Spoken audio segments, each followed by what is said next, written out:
শিল্পীজনে সান্নিধ্য লাভ কৰা এই অঞ্চলৰে মৃত্যু হ'বই লাগিব, কিন্তু তেওঁ যোৱাকালি যি ধৰণেৰে মৃত্যু হ'ল সেইটো সঁচাকৈ সকলোকে ভবাই তুলিলে। ছিংগাপুৰত নৰ্থ ইষ্ট ফেষ্টিভেল পাতিছিলে, জুবিন গাৰ্গ এনেও অসুস্থ, চিজাৰ প্ৰব্লেম আছে।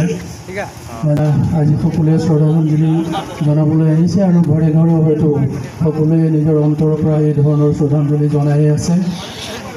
যদিও কায়িকভাৱে নাই, তথাপিভাৱে অসমীয়া জাতিৰ হকে বিশ্ব দৰবাৰত বুকু ভিনাই কথা ক'ব পাইছে। এখন চৰকাৰক হিলাই দিছে।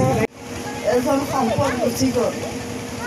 আজি আমাৰ হীৰামণি মুকুতা আজি আমাৰ অসমৰ পৰা গুচি গ'ল।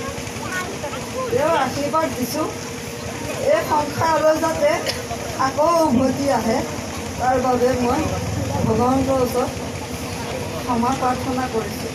সেই ভগৱান য'তেই নাথাকক আকৌ যেন আমাৰ সমাজৰ মাজলৈ, আমাৰ অসমলৈ, আমাৰ পৃথিৱীলৈ আৰু দুনাই ঘূৰি আহক, এই মোৰ তেখেতলৈ প্ৰাৰ্থনা থাকিলে। অসমীয়া জাতিৰ মেৰুদণ্ড নাইকিয়া নিচিনা হৈ গৈছে। আজি মেৰুদণ্ড নাইকিয়া নহয়, মেৰুদণ্ড যেন ভাঙি গৈছে, তেনে আজি অনুভৱ সমগ্ৰ বিশ্বই কান্দিছে জুবিন গাৰ্গ এই অকাল মৃত্যুত। জুবিন ক'লে আমাৰ শক্তি, তেওঁ আমাৰ যিমানখিনি অৱদান দিছে গানৰ যোগেদি,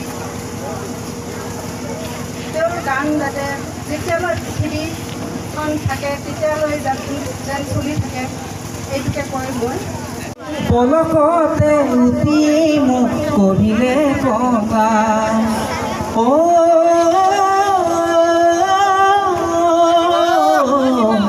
পলকতে উঠিয়েই মোক কৰিলে কঙাল, কেওফালে গুজৰি গুমৰি আহিলে বা ফুটুৱাই নিলেহি গাঁওখন সুখৰে ঘৰখন। পলকতে উটি গ'ল গোহালিৰে গৰুহাল, পলকতে উঠিয়েই মোক কৰিলে কঙাল।